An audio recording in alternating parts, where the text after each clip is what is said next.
A very good afternoon and welcome to Lunchtime News on MTV Sports. Taking a look at your headlines. Notice issued on Ranil Wickremesinghe and Thisatha Nayaka to appear before the Colombo District Court.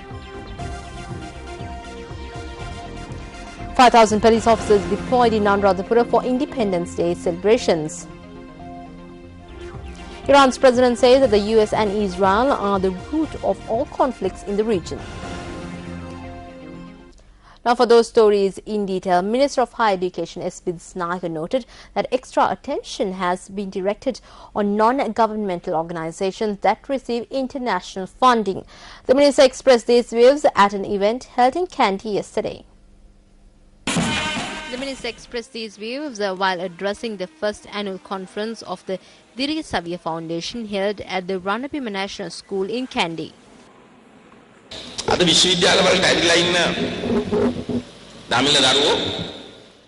The Tamil children who come to universities were born during the Prabhakaran era. What they have heard are all stories about Prabhakaran. What they have seen are books about Prabhakaran that contain stories of the LTTE. It is not easy to change the mentality of those children. Therefore, we should be very careful with regard to the international aid that comes in many ways. During the recent past, a large sum of money flowed in through various non-governmental organizations and aid agencies. That is how Prabhakaran was able to buy planes. That is how Prabhakaran was able to build speedboats.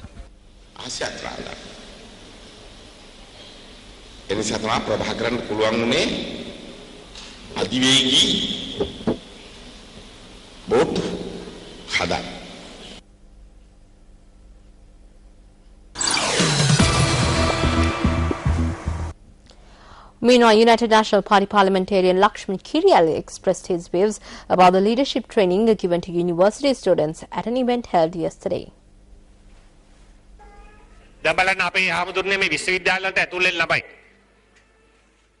Look at the children who enter universities.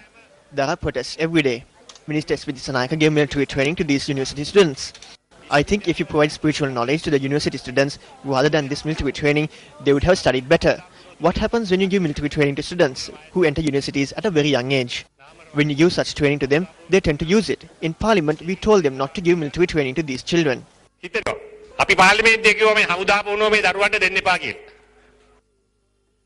The event was held to distribute school books to a group of children and to present equipment to the Bhairavakanda Raja Mahavihara in Kandy through the decentralized fund of parliamentarian Lakshman Kirialla.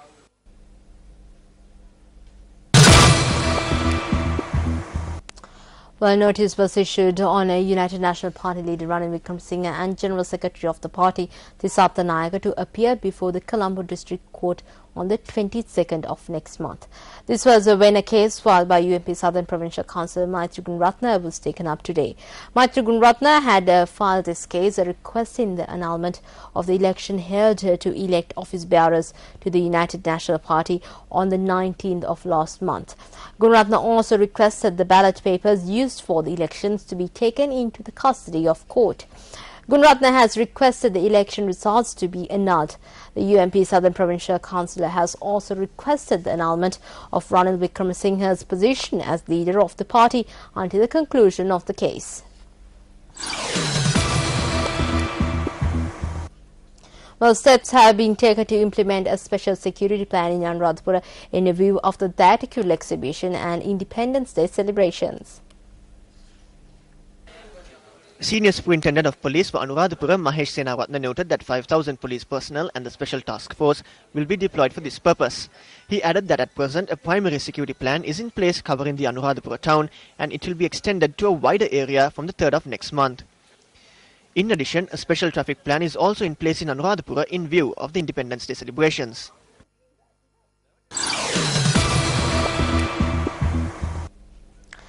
The Department of Railways will operate a special train service in view of the Theatrical exhibition. The special train service will be operational from the 4th to the 11th of next month. The special train, which will leave the Colombo Fort Station at 7:30 am on the 4th, is to reach Anuradhapura at 12:22 pm. The Department of Railways noted that it will be in effect until the 10th. At the same time, the special train that will leave Anuradhapura at 12:30 am on the 5th is to reach Colombo at 5:25 am and it will be in effect until the 11th of next month. Meanwhile, another train is to commence operations from the 4th at 12 midnight from the Anuradhapura station and it will reach the Omante train station at 2:18 am. Moreover, the train which will leave the Vaunia train station at 11:25 am will reach the Anuradhapura train station at 12:35 pm. The Department of Railways noted that both these trains will be in operation until the 10th of next month.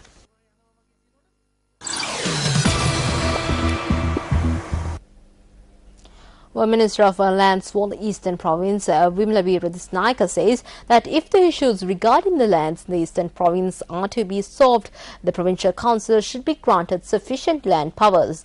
He added that they don't hope to exceed the powers of the central government. The Eastern Provincial Council should have sufficient powers in order to solve the land issues in the province. I am of the view that the Provincial Council should have sufficient powers, and according to the National Land Policy, the central government has complete power.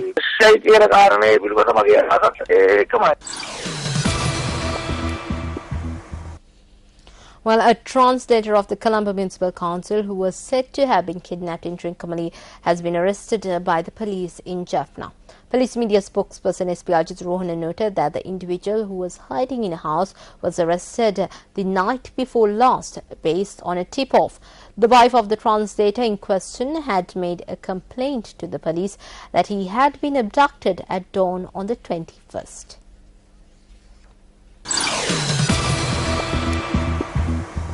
Still in local news, the Government Ayurveda Doctors Association has decided to go on sick leave as solutions have not been given to a number of issues, including the addressing of salary anomalies.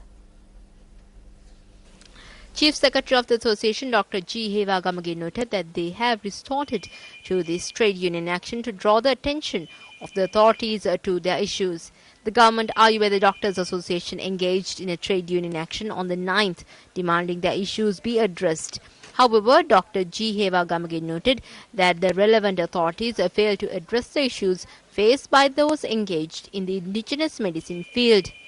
When we inquired from the Deputy Minister of Indigenous Medicine, Minister Pandu Bandaranaike, he noted that steps will be taken to hold discussions with the Ayurvedic doctors in order to find solutions to their issues.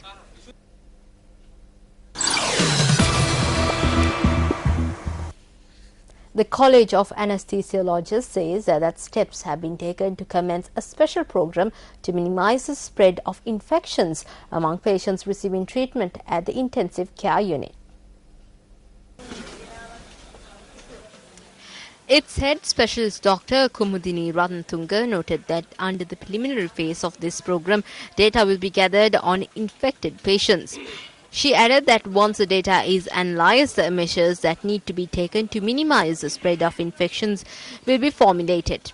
Dr. Kumudini Rantunga went on to note that patients receiving treatment in ICUs were particularly vulnerable in infections which often lead to fatal complications. She added that patients on respirators were particularly at risk of contracting infections. Dr. Kumudini Rantunga went on to note that the new program will be implemented in all ICUs in the major hospitals in the island.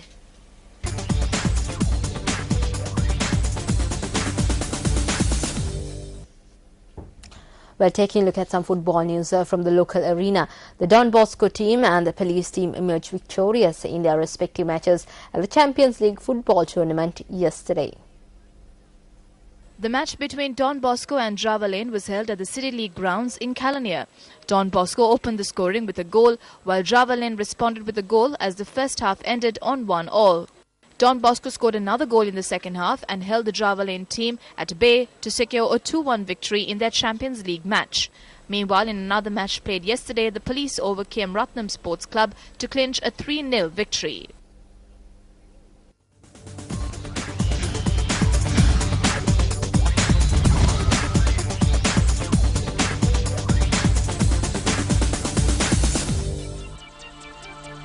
Well, with that, we wrap up this edition of Lunchtime News. But be sure to join us on our Ali updates. Until then, take care.